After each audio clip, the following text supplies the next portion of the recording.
sini datang pada hari Jumat pagi sudah stage 4. Ya, 1 sampai 5 datang ke kami stage 4. Janin yang resipien sudah bengkak jantungnya dan seluruh tubuhnya bengkak, sedangkan yang donor sudah kecil pertumbuhannya.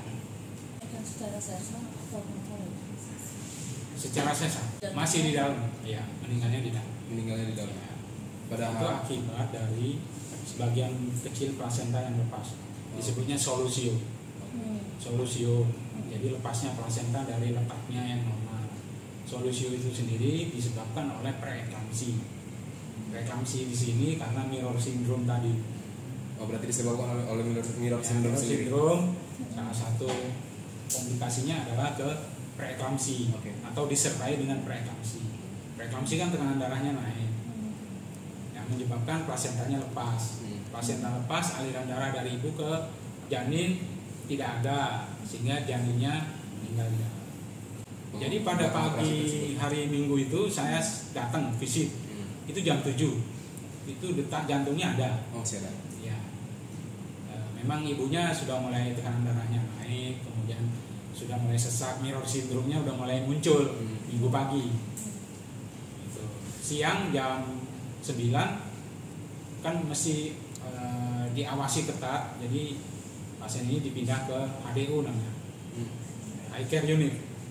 Jadi supaya ketat. Nah, pas di HDU di USG sudah nggak ada, sudah tidak ada detak jantung. Iya. Berarti waktu di ruangan masih ada. Oh, berarti jadi sangat singkat. Diperkirakan sendiri jam 9 ya, itu sudah jam 8 lah. Sangat jarang.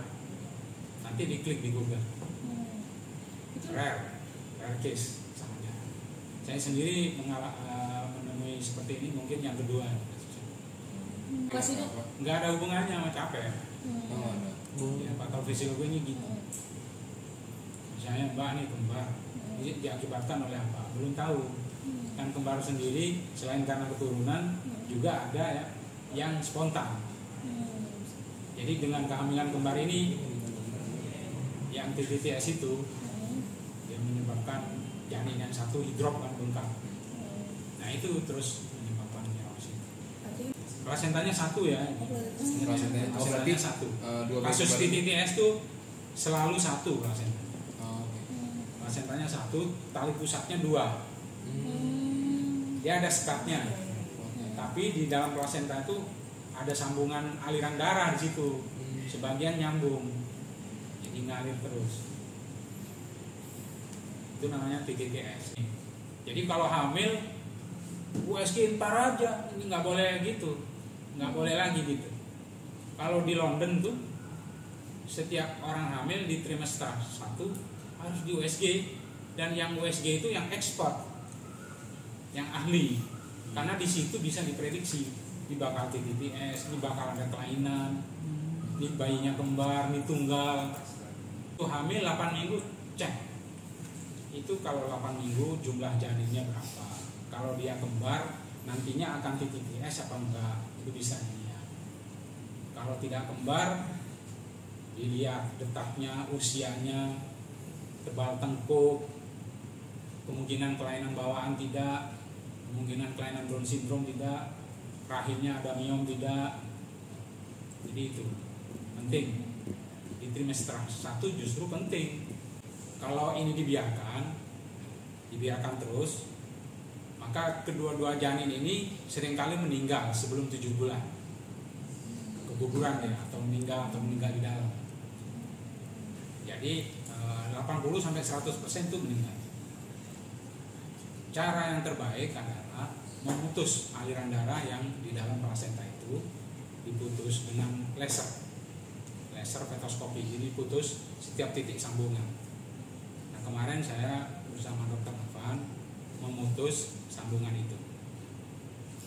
Diharapkan setelah diputus darahnya masing-masing dapat, yang donor sendiri, yang resipien sendiri, sehingga nanti dia tumbuh bareng. Yang tadinya kecil jadi besar, yang besar yang biasa menerima darah, kalau diputus dia tidak menerima darah lagi, dia pertumbuhannya normal. Itu harapannya itu. Nah, pada kasus ini dilakukan itu pada kehamilan 27 minggu. Kenapa nggak dilahirin?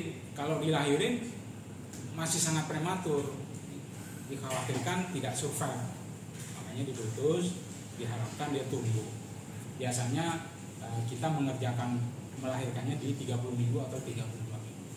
Dilihat statistiknya, keberhasilan membantu pasien kembar TPKS ini 80% keberhasilannya, sedangkan 20% dia gagal. Fail ya. Macam-macam kegagalannya, banyak faktor. Jadi pada perawatan ini itulah yang terjadi. Setelah kita lakukan laser fetoskopinya berhasil, putus, kemudian 1 hari setelah di laser kita evaluasi, janin dua-duanya bagus, hidup, yang donor maupun yang resipien, ketubannya semua sama, normal. Nah, hari ketiga terjadilah mirror syndrome.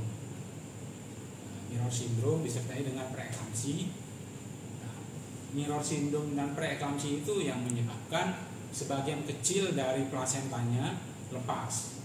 Karena lepas sebagian kecil, darah dari ibu ke janin tidak sampai, sehingga terjadi kematian janin dua-duanya, meninggal di dalam. Karena sudah meninggal di dalam dan risiko ke ibunya semakin meningkat karena adanya mirror syndrome tersebut, maka segera kita lahirkan bayi. Kedua bayi tersebut kita lahirkan.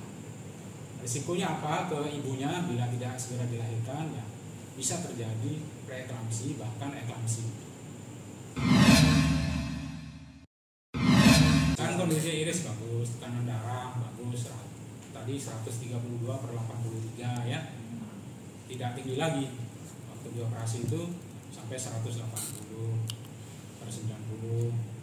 Berarti kadar albuminnya rendah, sekarang sudah naik. Eklamsi itu kejang. Jadi sebelum itu terjadi, dilahirkan. Apabila bayi sudah dilahirkan dan pasien tadi evakuasi, biasanya recovery ibunya itu cepat. Itu ciri-ciri dari preeklamsi. Apabila bayi dan plasenta lahir, recovery ibunya itu cepat, tekanan darahnya turun, oksigennya baik, dan lain sebagainya. Pasangan ini. Setelah saya jelaskan memang perjalanan penyakitnya seperti ini, ya alhamdulillah suami istri ini bisa memahami, tidak sampai psikologisnya down.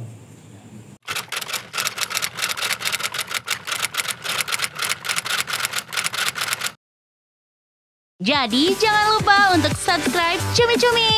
Ditekan ya tombol lonceng merahnya.